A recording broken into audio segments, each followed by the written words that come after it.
Hey guys, this is Ariel Chavez with my first screencast for Weather Central, and today we're going to look at two e-portfolios, one from Sarah Faye Garcias, who's into some photography. I'll explain some different things on her website, as well as Glenn B. Foxton, a meteorologist, recent meteorologist graduate from Penn State. He has a weather forecast page. So starting with Sarah Garcia. Taking a look at her profile, it looks pretty simple layout all across. I would say probably the first good thing about the website. I mean, there's quick load time, so that's always pretty good. As well as an easy menu bar to navigate each page. You have the welcome page, which has a little brief, her profile, her bio. We have the my goals, general education, learning outside the classroom, as well as the resume. So all this is pretty good, pretty simple and straightforward, pretty chill. Nice page. And also it appears that she has pretty clear goals, as she has her own page for her goals. She discusses various different things. And also we have the general education, which is also pretty good. So it shows what she's up to, what she's learning, what she's into, what she's interested in.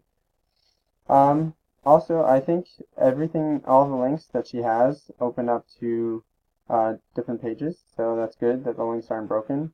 One thing I would like to for her to fix is with all her links, it would be good if she can have the links open up into new tabs so we don't lose her homepage, and it makes it easier to navigate back and forth between the different links and her website itself. Overall, it looks pretty polished and pretty good looking. I think, though, the coloring is kind of misplaced. I think the purple is kind of out there. I think if she were to stick with a more green, whites, grays, and blacks, it would be better.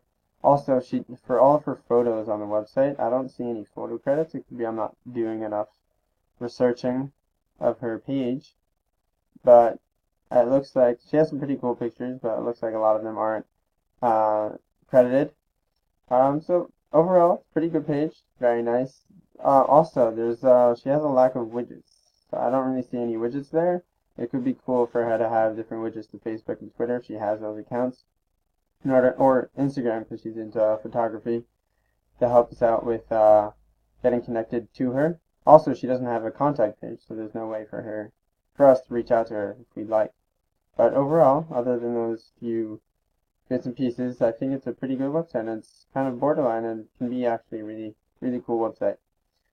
So the next link, next portfolio is from Glenn B. Foxton, meteorologist Glenn B. Foxton.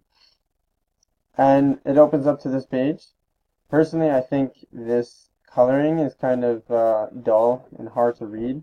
Like you can barely, I don't know if you can see, you can barely see this logo up here.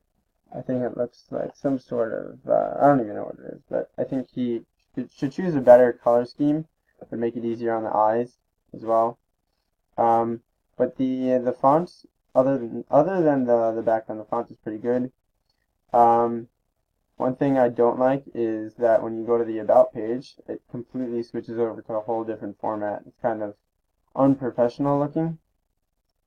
And also, it doesn't open up into a new tab. Also, what I found is that when you click on any of these links, they send you to broken pages. So these links are broken. So you should fix these links. And you click on the Hurricane Katrina one, you also have the same thing as well. But if you click on the Eastern one, that works. And it opens to a new tab, which is always nice. Then you still have this page. And it sends you to different news station websites. And it doesn't actually send you straight there. So if there is a better way to just layer it so it actually sends you to the homepage instead of going through a bunch of different layers, that would be great. Other than that, the widgets are kind of low at the bottom, so you have to scroll all the way down to get to them. So it's a bit challenging to get to. But I feel like I'm being too harsh. So some good things about the website is that there are no spelling or grammatical mistakes, and that's always good not to have, because it's not really good to have grammatical or spelling mistakes, because it kind of undermines your goal and your work. Also, another good thing is, as I mentioned before, the links push you to other pages, which is good, so you have some good cross traffic here and there. Also, he prides himself on giving weather forecasts, and it's a pretty simple, pretty easy to understand forecast. So as you can see, there's a high pressure influence Pittsburgh area. You can see that on the map. The weather for that weekend, mostly cloudy sky, mostly sunny skies with mild temperatures. So it's no real weather jargon that could burden someone who's not as into weather as I am. So I'll give him that he speaks to a good crowd. And I guess it looks like his crowd is the Pittsburgh area. So that's pretty good. So that stuff is good. And back to Sarah's page. It looks like her crowd is pretty general. Like she reaches out to anyone with an interest in earthquakes, volcanoes, or any severe weather, or people that want to do humanitarian aid. Reaches out to them. Looks like she's interested in chemistry, so she has a wide range of people. So I think that's pretty cool. So that's a quick look at these two e-portfolios. Once again, I'm R.L. Chavez. I am the creator of Weather Central. You guys check it out. It's a pretty cool webpage. Here it is right here. Weather Central, and I will get you all the information you need when you want to know the weather anywhere you are. Just come to me and I'll let you know.